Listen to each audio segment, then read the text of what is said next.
বিসমিল্লাহির রহমানির রহিম।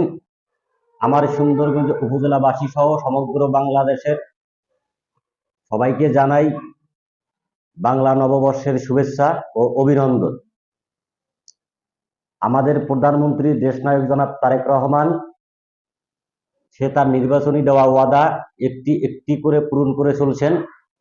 আজকে পহেলা বৈশাখ বাংলা বর্ষের প্রথম দিনে উনি কৃষক কার্ড উদ্বোধন করে উনি ওনার ওয়াদা পূরণে সক্ষম হয়েছেন।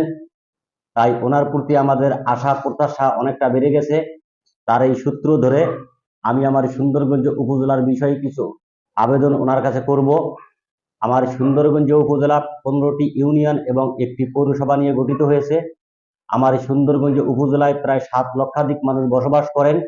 তার মধ্যে 5টি ইউনিয়ন তিস্তা নদীর ধারে বা বন্যা কবলিত এলাকা, যেমন হরিপুর, কাপাসিয়া, চণ্ডীপুর, তারাপুর, বেলকা। এই 5টি ইউনিয়ন সবসময় বন্যা আসলে ক্ষতিগ্রস্ত হয়। তাই আমি আমাদের মাননীয় প্রধানমন্ত্রীর নিকট আবেদন করব এই 5টি ইউনিয়নের মানুষের জন্য বন্যার সময় যেন তারা আশ্রয় কোনো স্থানে সুস্থভাবে থাকতে পারে।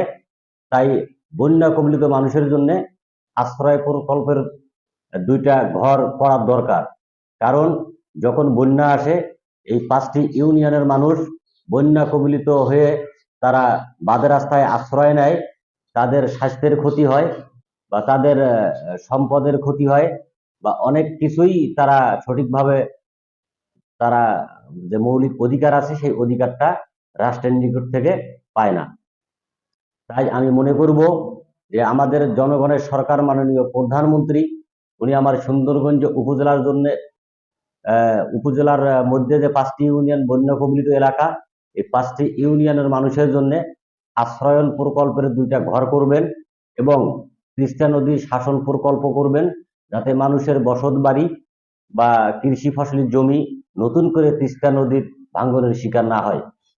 ভালো থাকবেন। আসসালামু আলাইকুম।